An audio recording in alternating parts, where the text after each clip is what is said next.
살아계신 하나님의 음성을 들으실 수 있기를 바랍니다. 모세가 그의 장인 미디안 제사장 이드로의 양떼를 치더니 그떼를 광야 서쪽으로 인도하여 하나님의 산 호렙에 이르매 여호와의 사자가 떨기나무 가운데로부터 나오는 불꽃 안에서 그에게 나타나시니라. 그가 보니 떨기나무에 불이 붙었으나 그 떨기나무가 사라지지 아니하는지라. 이에 모세가 이르되 내가 돌이켜 가서 이 큰 광경을 보리라. 떨기나무가 어찌하여 타지 아니하는고 하니 그때 여호와께서 그가 보려고 돌이켜 오는 것을 보신지라. 하나님이 떨기나무 가운데서 그를 불러 이르시되 모세야 모세야 하시매 그가 이르되 내가 여기 있나이다. 하나님이 이르시되 이리로 가까이 오지 말라. 내가 선 곳은 거룩한 땅이니 내 발에서 신을 벗으라. 또 이르시되 나는 내 조상의 하나님이니 아브라함의 하나님, 이삭의 하나님, 야곱의 하나님이니라. 모세가 하나님 배우기를 두려워하여 얼굴을 가리매 여호와께서 이르시되 내가 애굽에 있는 내 백성의 고통을 분명히 보고 그들이 그들의 감독자로 말미암아 부르짖음을 듣고 그 근심을 알고 내가 내려가서 그들을 애굽인의 손에서 건져내고 그들을 그 땅에서 인도하여 아름답고 광대한 땅 젖과 꿀이 흐르는 땅 곧 가나안 족속, 헷 족속, 아모리 족속, 브리스 족속, 히위 족속, 여부스 족속의 지방에 데려가려 하노라. 이제 가라. 이스라엘 자손의 부르짖음이 내게 달하고 애굽 사람이 그들을 괴롭히는 학대도 내가 보았으니 이제 내가 너를 바로에게 보내어 너에게 내 백성 이스라엘 자손을 애굽에서 인도하여 내게 하리라. 아멘. 여러분, 지난 한 주간 율법의 완성자들로, 성취자들로 여러분 삶 가운데 살아가셨습니까? 적어도 하나님의 인도하심, 성령님의 인도하심 가운데서 그 말씀에 순종하고 그 말씀을 여러분 삶에서 성취해 내기 위해 애쓰시며 노력하면서 살아보셨습니까? 코로나19가 얼른 끝나야 할 텐데 쉽게 끝날 것 같지가 않습니다. 오래전부터 생태학자들이나 과학자들 또 신학자들도요, 지구의 위기에 대해서 경고해 왔습니다. 엄청난 위기가 닥쳐올 것이다 라는 그런 위기들에 대한 경고가 많이 나왔었습니다.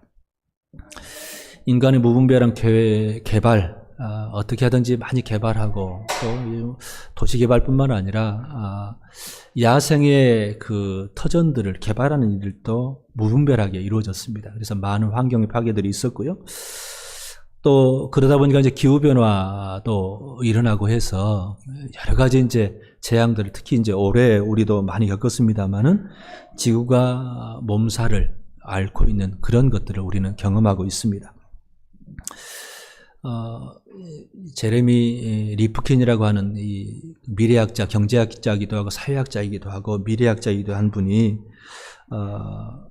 야생의 털을 우리 인간들이 계속해서 이렇게 침범하고 빼앗다 보니까 살 곳을 잃은 야생 동물들이 인간들 가까이 이렇게 올 수밖에 없는 그런 상황이 되었다는 이야기를 해주고 있습니다. 그래서 1900년대에는 우리 인간들이 거주하는 그 땅 지역이 이 대륙의 땅의 한 14%에 불과했답니다. 근데 불과하지 않은 그 정도밖에 안 됐는데 100여 년이 지난 2000년대 지금은요 77%를 인간들이 점유하고 있답니다. 그러니까 그만큼 이제 우리가 먹는 이 고기, 이 육식들을 정말 우리도 좋아하고 하다 보니까 이 목초지로 이렇게 살림들을 숲을 이렇게 깎아내면서 또 식량을 얻기 위해서 또 이런 고기를 얻기 위해서 막 이렇게 무분별하게 개발하다 보니까 어느덧 77%나 되는 그런 공간을 인간들이 이제 점유를 하다 보니까 많은 야생 동물들이 밀려나는 거죠. 곤충들이,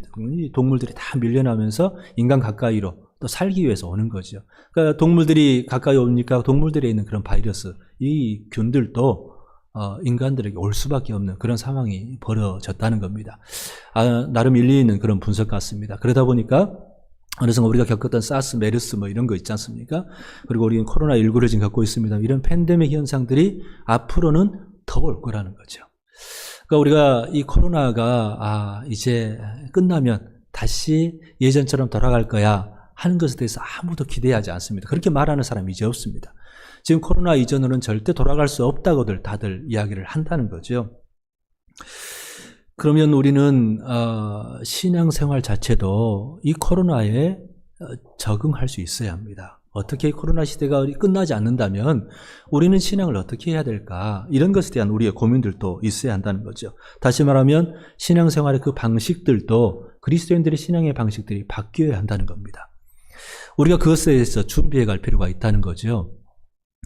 근데 이 변화, 또 신앙생활의 방식의 변화는요, 예전부터 사실 있어 왔습니다. 코로나 때문만이 아니라 많은 그런 역사적 그런 상황 가운데서 많은 변화들이 사실 있어 왔는데요.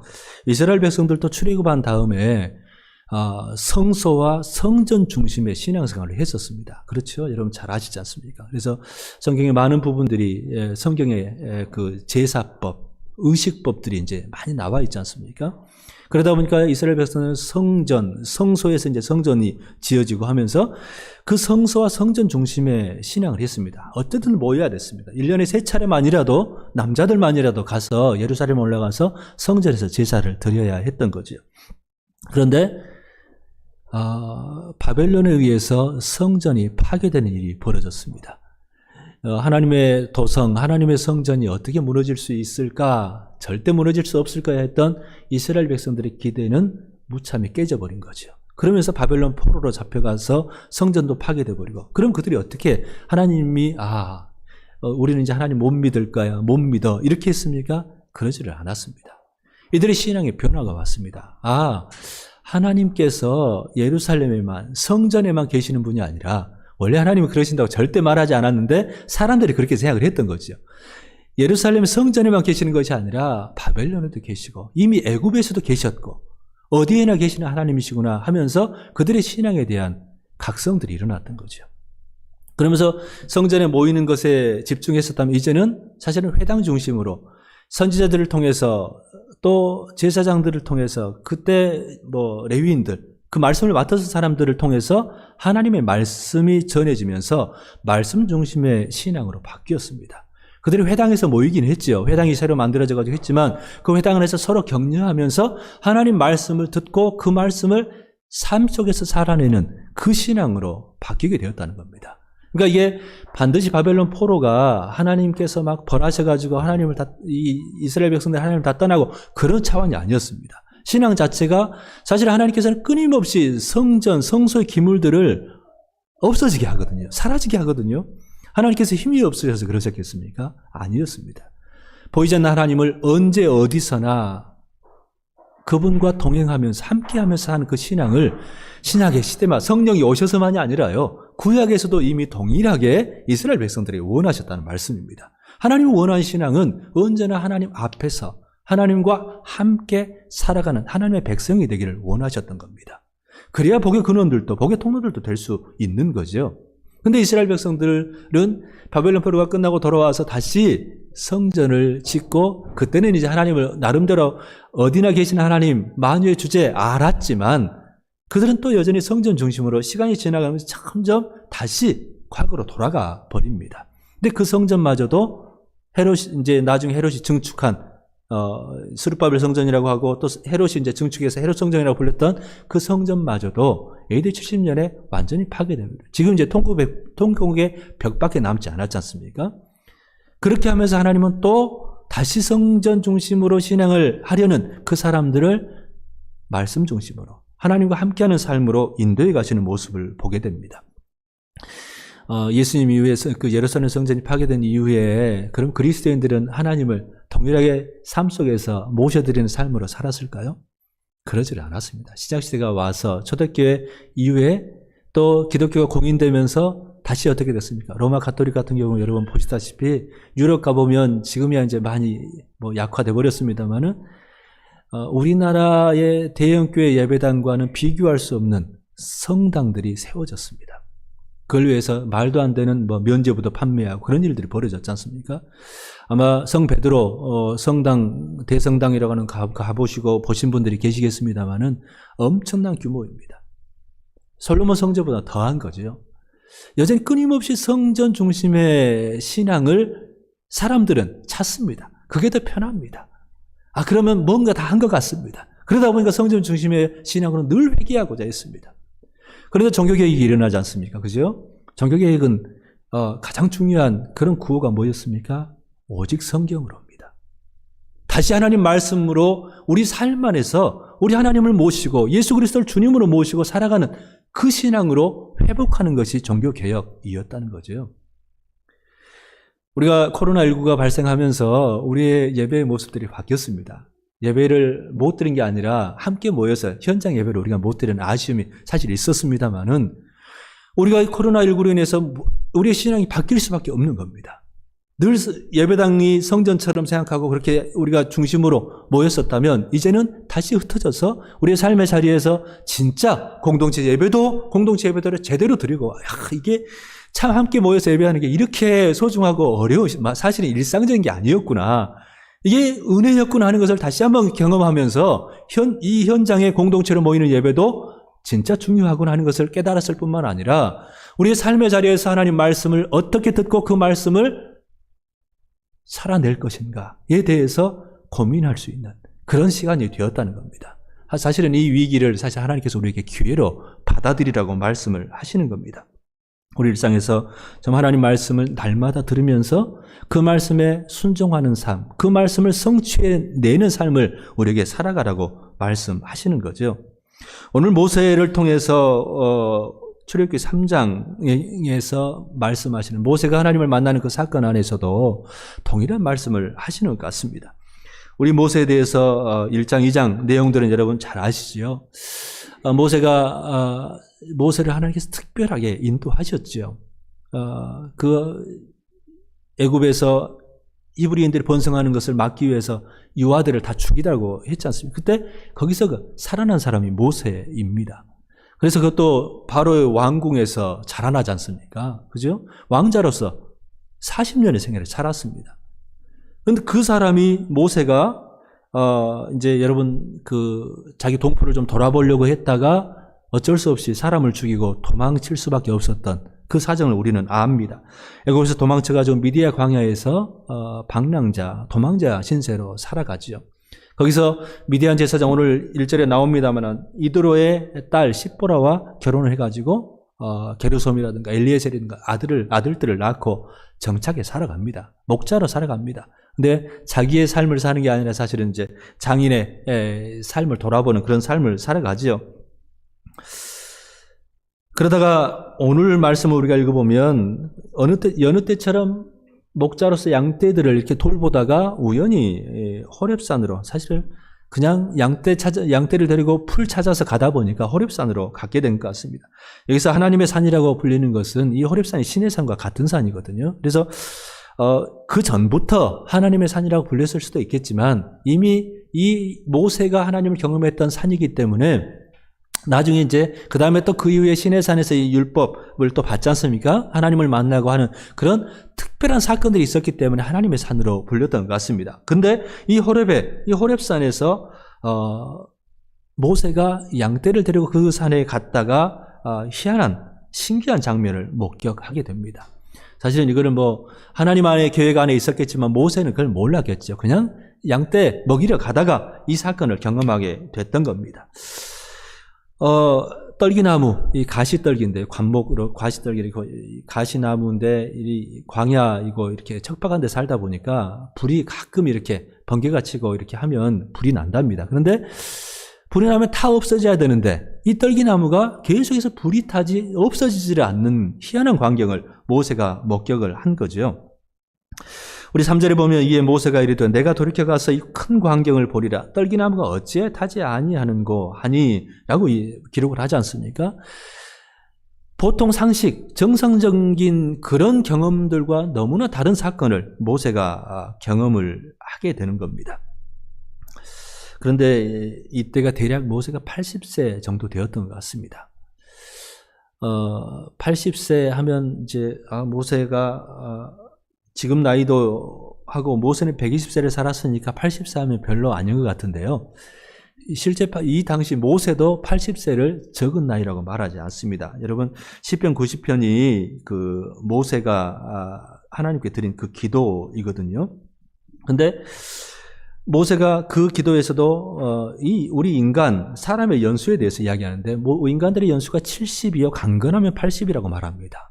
근데 강건하면 80이니까 모세가 나중에 이제 7장 7절을 보면 모세가 80, 바로 앞에 섰을 때 또 모세의 형 아론이 83세였다고 기록을 하고 있거든요. 그러면 모세가 이제는 사실은 인생을 마감해도 될 때이거든요. 그냥 도망자로 이제는 꿈도 없습니다.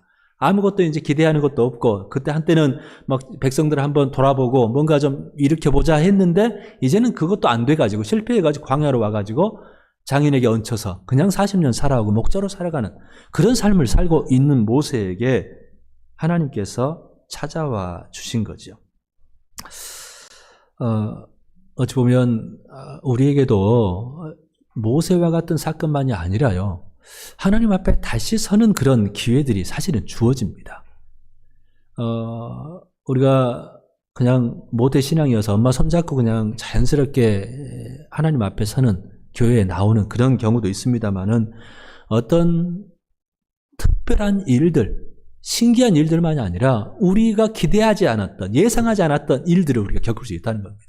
어쩌면 그게 나쁜 쪽으로, 안 좋은 쪽으로도 겪을 수 있습니다. 갑자기 뭐 질병이 우리한테 생긴다든가, 우리가 감당할 수 없는 그런 일들이 우리에게 벌어진다는, 사업의 어려움들, 젊은 사람들도 마찬가지죠. 일처럼 안 되는 그런 일들이 생길 수도 있다는 거죠. 사실 그런 것들이 우리가 하나님 안에서 그 일들을 바라보기 시작하면요, 다 기회입니다. 하나님 앞에 설 수 있는, 하나님 앞에 이게 일반적이지 않는, 내 마음대로 내 생각대로 되지 않는구나, 세상이, 삶이. 그런 것들을 경험하면서 다시금 절대자를, 뭔가 창조주를, 조물주를 기억할 수 있는 그 기회가 우리에게 오게 된다는 거죠. 그것들을 정말 하나님을 찾고 말씀 앞에 서는 기회로, 계기로 삼는 사람이 복된 사람들입니다. 그런데 오늘 우리 4절부터 보게 되면요, 그 신기한 장면을 보면서 그 앞으로 다가오는 모세를 향해서 우리 3절에서 이 큰 광경을 보리라, 내가 돌이켜서 가서, 그렇게 하고 이제 다가오는 그 모세를 하나님께서 제지를 시키신 그 말씀이 나옵니다. 4절 우리 여러분 한번 보시겠습니까? 여호와께서 그가 보려고 돌이켜오는 것을 보신지라 하나님이 떨기나무 가운데서 그를 불러 이르시되 모세야 모세야 하시매 그가 이르되 내가 여기 있나이다. 하나님이 이르시되 이리로 가까이 오지 말라, 내가 선 곳은 거룩한 땅이니 내 발에서 신을 벗으라 라고 말씀을 합니다. 뭔가 궁금해가지고 다가오는 모세를 하나님께서 제지하시면서 내 신을 벗으라라고 말씀을 하는 겁니다. 신을 벗는다는 의미는요, 원래 고대 그 중동 문화 안에서 신을 신지 않는 사람은 노예들입니다. 그러니까 신을 벗는다는 것은 다시 노예로 서라, 노예가 되라 하는 그 말씀과 똑같습니다. 노예라는 사실들을 다시 한번 모세에게 하나님께서 상기시키시는 거죠. 하나님 앞에 설 때, 나아갈 때 우리의 자세는 하나님에 대해서 전능하신 분, 위대하신 분, 뭔가 큰 일을 이루시는 분이어서 호기심을 가지고 나아갈 수 있겠습니다만은, 그러나 하나님께서는 내 신을 벗으라고 말씀을 하십니다. 이슬람 교도들도요, 기도하는 시간들이 하루에 5차례 이렇게 있는데, 이 사람들이 기도하는 때는요, 신발을 벗어놓습니다. 신 앞에서 겸손하게 자기를 비우고 내려놓는 자세입니다. 중요한 자세죠. 근데 이제 하나님 그 신에 대해서 잘못 알아서 문제지, 그런 자세는요, 어찌 보면 우리 자세보다 더 나은 것 같습니다. 우리도 배워야 될 자세라는 거죠. 철저한 순종, 철저하게 복종하겠다, 내려놓겠다, 겸손하게 그 앞에 서겠다라는 자세, 무릎 꿇겠다는 자세가 신을 벗는 겁니다. 우리 그리스도인들이 오늘 하나님 앞에 서는 자세는 어떤 자세입니까? 어떤 모습으로, 어떤 마음으로 하나님 앞에 나오고 예배 자리에 서고 기도하고 기도의 자리에 앉고 말씀을 대할 때도 어떤 마음으로 앉게 될까요?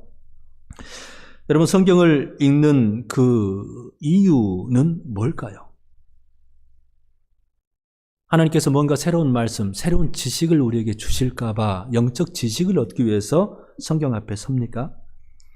아니면 삶의 지혜를 얻기 위해서, 제가 우리 청소년들한테 가끔 성경을 전체를 이렇게 통독해 가면 물리가 트인다. 여러분 물리라는 거 알지 않습니까? 그래서 성경 정도를 이해할 수 있는 사람이면요. 사실은 이 글을 이해하는 능력이 탁월해집니다. 그러니까 청소년들이 사실 성경을 읽으면 물리도 트입니다. 그러니까 성경을 내가 읽어봐야지. 성경에 접근하는 사람들도 실제로 있습니다. 성경을 늘 가까이 막 들고 다니고 뭔가 이 잠잘 때도 꼭 성경을 머리맡에 두는 분이 있습니다. 이건 이제 성경이 하나님 말씀 소중해서도 되지만 꿈자리에 사납지 말라고 또 이렇게 성경을 머리맡에 두는 사람이 있습니다. 그러니까 성경을 대하는 자세가 뭔가 각자 다를 수 있다는 거죠. 호기심, 뭔가 신비한 경험이 아니라 하나님 앞에 서는 것, 성경 앞에 서는 것은요, 신을 벗는 자세로 서야 합니다. 순복하기 위해서. 그 말씀을 내가 듣기 위해서, 실천하기 위해서, 행동으로 성취하기 위해서. 그렇게 말씀 앞에, 하나님 앞에 서야 한다는 것을 이야기를 하는 겁니다. 우리가 이거 신비한 경험들, 신비 체험들에 대해서 많이 관심을 갖습니다만은 이거는 하나님께 주실 수도 있고 평생을 그런 신비 체험 못하고 사는 사람도 있습니다. 우리가 어떤 신령한 능력을 행하는 사람 참 좋아하고 막 예언하고 하는 사람들 보면 관심도 갖고 그냥 나도 좀 받고 싶고 이런 마음 품고 그럽니다만은 우리가 성경에서도 세리 요한에 대해서 이야기하면 세리 요한 대단한 분이지 않습니까? 근데 세리 요한에 대해서 이야기하면서 요한은 아무 표적도 행하지 아니하였다고 분명히 기록을 합니다. 근데 많은 사람들이 어떤 표적을 본 게 아니라 말씀 앞에서 자기 자신을 벌거벗겨지는 그 말씀 앞에 겸손하게 섰던 겁니다. 그러니까 말씀 앞에 서는 그 자세가요, 무엇보다 그 말씀을 순종하기 위해서 하나님 앞에 서는 것도 뭔가 하나님으로부터 받고 싶어서 기도의 자리에 앉는 것도 뭔가 얻고 싶은 것들 가지고 우리 욕망 가지고 하는 것이 아니라 그것들을 내려놓고 주님께서 말씀하시면 제가 듣겠나이다. 사무엘서도 그러지 않습니까? 주여 말씀하옵소서 주의 종이 듣겠나이다. 이 자세로 하나님 앞에 말씀 앞에 서야 한다는 거죠. 교회에 나오는 사람들 또 설교를 찾는 사람들도 그렇습니다. 어떤 치유, 기적 그런 경험들을 위해서 교회에 나오기도 하고요. 하나님 앞에 나오고 성경을 또 가까이 하려고 애를 쓰는 사람들도 있습니다. 뭔가 찬란한 것 얻으려고 하는 그런 마음들을 내려놓아야 한다는 겁니다. 여러분, 많은 교회 성도들이요, 현대 교회 성도들이 사실은 병들었습니다. 지금 이사를 가거나 하다 보면 이사를 하면 교회를 찾지 않습니까? 정말 기도하면서 찾아야죠. 나를 부르시는 내가 속해야 될 공동체. 다 하나님의 교회입니다만은. 근데 나를 부르시고 그 공동체를 왜 부르셨는가? 그 공동체를 특별히 많은 교회 공동체가 이 땅에 있습니다만은 우리 지체가 다 다른 것처럼 다 하나님의 교회지만 그 교회마다 역할들이 다 다르지 않습니까? 그 지체가 나를 부르신 그 이유, 나에게 하나님께 주신 은사들을 가지고 그 교회를 찾는 사람들이 많지를 않습니다. 있습니다만은 대개는 어떻습니까? 찬란한 거 찾습니다. 이 교회는 멋지니까. 자기와 동일시를 합니다. 이 교회 가면 나도 이 정도 교회의 수준이라고 생각을 하는 겁니다. 그러면서 어떤 교회는 사람도 많고 예배당도 시설들도 프로그램들도 많으니까 그곳을 찾는 사람들이 현대 그리스도인한테 참 많습니다. 이거는요 사실은 오늘 하나님 앞에 모세가 신기한 거 보자 불타지 않는 그런 떨기나무에게 도대체 왜 이러지? 하고 그 마음으로 나아가는 것과 별반 다르지를 않습니다. 진짜 우리가 하나님 앞에 선다면요 나를 부르신 하나님의 그 뜻, 내가 어떤 공동체 안에서 그냥 그것을 누리려고 하는 것이 아니라 사역으로 동참하면서 하나님 일에 동참하고자 하는 그런 마음으로 참여해야 하는 거죠.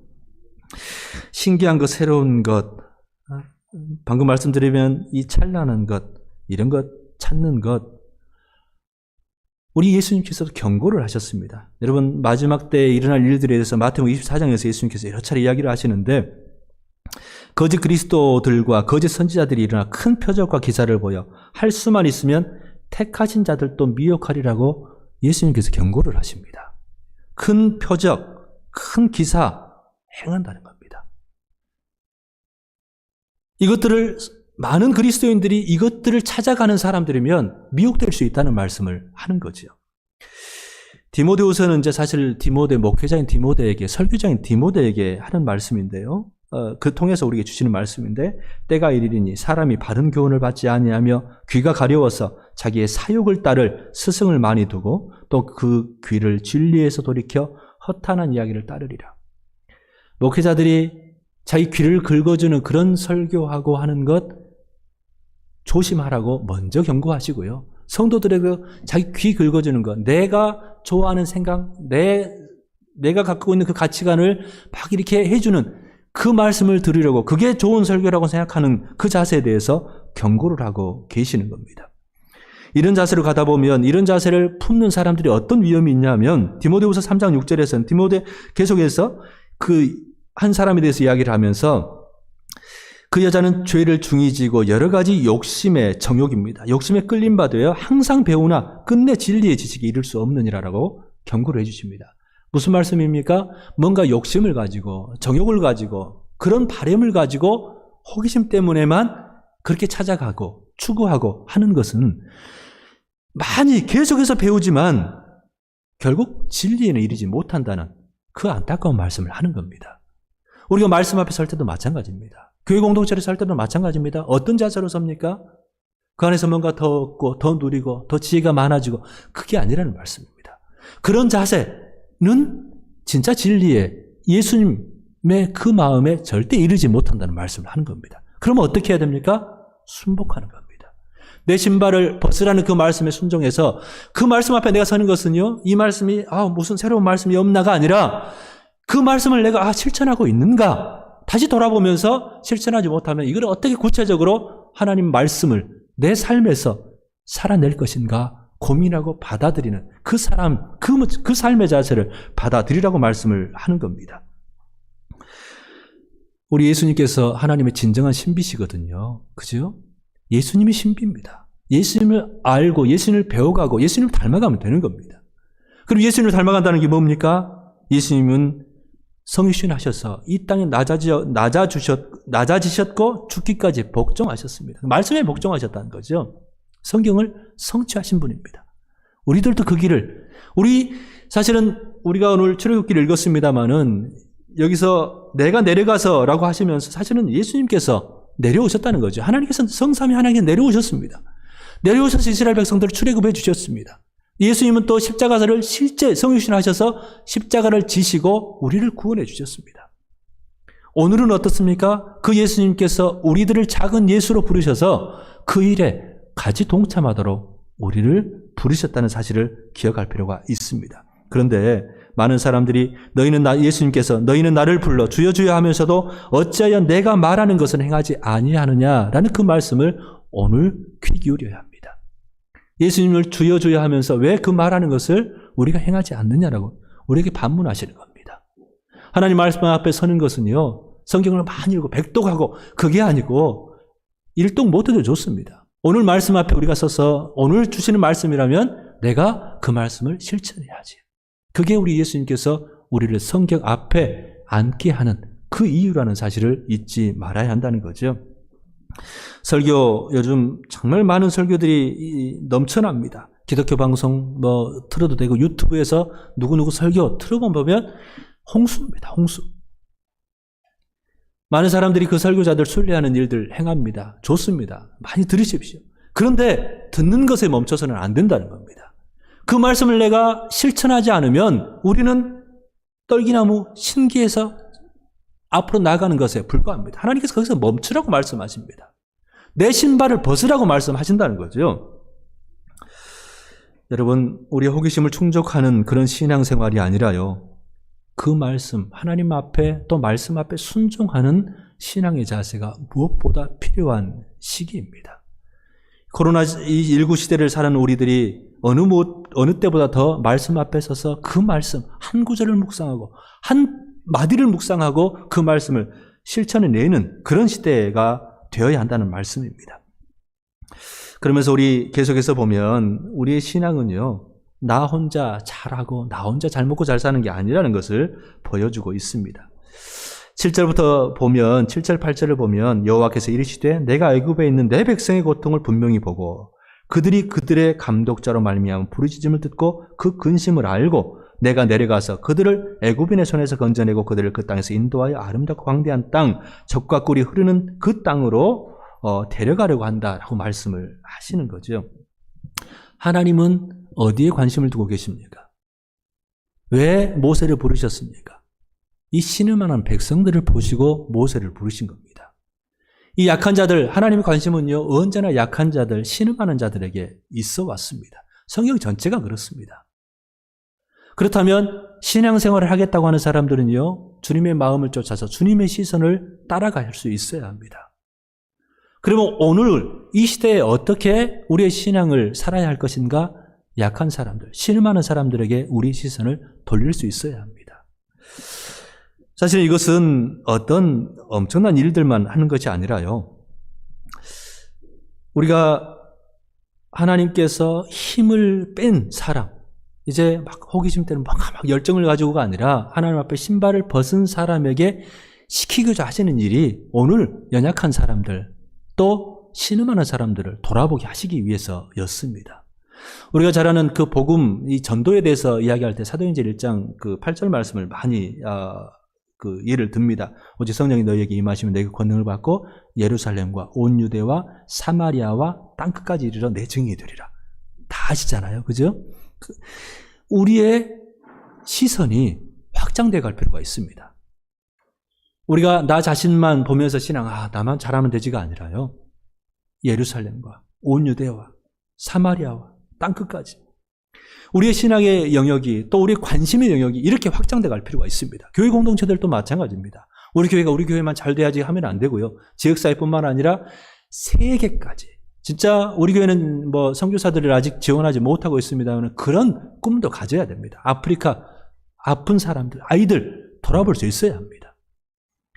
그런데 동시에 우리는 아프리카만이 아니라 우리 가까이에서부터 아픈 사람들, 약한 사람들, 요즘 코로나 시대에서 코로나 블루로 우울증으로 고생하는 사람들에 대해서 눈여겨볼 수 있어야 한다는 거죠. 갈라디아서 6장 7절을 보면 우리는 기회 있는 대로 모든 이에게 착한 일을 하되 온 세상에 관심 두되 더욱 믿음의 가정들에게 할지니라 라고 말씀합니다. 많은 사람들이 멀리 있는 사람들은 사랑하고 걱정하는 게 참 쉬운데 가까이 있는 사람들은 정작 가까이 있는 소중한 사람들은 별로 이렇게 잘 못 챙긴다고 말하지 않습니까? 우리 가정 안에서 우리 식구들 챙기실 수 있어야 합니다. 예수님 안에서 그게 말씀에 순종하는 겁니다. 그래서 교회 공동체 안에서도 그 사람들 돌아볼 수 있어야 합니다. 사실 우리 교회 공동체 작은 공동체입니다만은 여러분 우리 장로님들 걱정하시는 것처럼 우리 교회는 관리하는 사람이 따로 없습니다. 그죠? 관리 집사님이 없지 않습니까? 그죠? 그러면 우리 식구들이 돌아봐 주셔야 합니다. 왜? 이거 성전처럼 그런 마음이 아니라 우리 교회 공동체에게 하나님께 주신 소중한 공간으로 이것들을 어떻게 통해서 잘 관리해서 잘 돌아봐서 지역사회를, 세상을 돌아볼 수 있을까? 우리 공동체의 식구들이 더 유익하게 하나님을 섬겨가고 또 함께 모이고 할 수 있을까를 생각하면서 마음을 쓸 필요가 있다는 말씀입니다. 방역하는 것도 마찬가지입니다. 남성교회 일입니다만 다른 분들도 참여하셔서 내가 어떻게 하면 교회를 뭘로 한번 돌아봐 줄까? 가까이서부터 이 연약함을 또 약한 사람들을 또 마음이 무거운 사람들을 같이 도와볼 수 있을까 마음들을 품어갈 필요가 있다는 말씀입니다. 그때 사실은 이제 신발을 벗는 작업들이 그렇게 단순하지 않습니다. 이 내려놓고 포기하고 또 철저히 순종한다는 게 어려워서 사실 여러분들이 출애굽기 읽다 보면 3장, 4장 꽤 긴 분량을 모세와 하나님이 이렇게 서로 대화하면서 씨름하는 내용이 나옵니다. 그만큼 신발을 벗는 그 과정을 대해서 이렇게 세밀하게 묘사를 하는 거죠. 우리가 하나님께 기도할 이유도 거기에 있습니다. 그냥 저절로 그냥 순종할 수 있는 게 아니라요. 기도로 씨름해야 됩니다. 주님 사실 제가 이런 존재입니다. 저 말할 줄도 모릅니다. 저 도망자입니다. 이런 고백 하나님께 하고요. 하나님께서도 우리에게 하시는 말씀들을 들으면서 하나님의 부르심에 응답해 가는 겁니다. 그런데 오늘 하나님께서 9절과 10절에서 보면 이제 가라. 이제 내가 너를 10절에서 너를 바로에게 보내어 너에게 내 백성 이스라엘 자손을 애굽에서 인도하여 내게 하리라. 이렇게 말씀을 하시는 거죠. 여러분, 하나님 손에 붙잡힌 삶, 하나님 나라를 살아가는 삶을 정말 원하십니까? 하나님의 의의 무기, 의의 도구가 되어 여러분의 인생을 참 하나님 안에서 의미 있게 또 많은 사람들에게 복이 되는 삶을 살고 싶으십니까? 그렇다면 먼저 신을 벗는 작업을 하셔야 됩니다.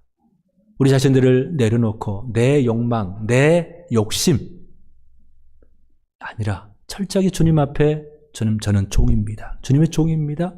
주님께서 저를 이 공동체의 종으로 세운 사람입니다. 우리 가정의 종으로 세우는 사람입니다. 교회의 종으로 또 이 지역을 섬기도록 그렇게 세운 사람입니다는 그 고백이 우리에게 있어야 한다는 말씀입니다. 그렇게 하면 내가 너를 바로에게 보내어 내 백성 이스라엘 자손을 애굽에서 인도하여 내게 하리라. 우리 주님 말씀하십니다. 우리로 인해서 내가 살고요. 우리가 신발을 벗으면 우리 가정이 삽니다. 내 일터가 삽니다. 우리 교회가 삽니다. 이 세상이 코로나로 인해서 힘들어하는 이 세상도 살게 하시겠다고, 구원하시겠다고 우리 주님께서 말씀하시는 겁니다. 다시 한번 우리 주님 앞에 서는 그 자세, 예배 자리에 나오는 자세, 말씀 앞에 서는 자세들을 다시 한번 교정해보는 이번 한 주간이 되면 참 좋겠습니다. 아버지 하나님, 오늘 우리 주님께서는 무엇보다도 내 신을 먼저 벗으라고 말씀하십니다. 그리하면 우리를 주님의 의의 도구로 삼으시겠다고, 주님의 손에 붙잡아 쓰시겠다고 주님 말씀하십니다. 아버지 하나님, 오늘 다시 한번 이번 한 주간이 주님 말씀 앞에 엎드려서 말씀 앞에 순복하고 철저히 주님의 종으로 서는 그런 결단을 하는, 그런 씨름을 하는 한 주간이 될 수 있도록 주님 도와 주옵소서. 예수님의 이름으로 기도하옵나이다. 아멘.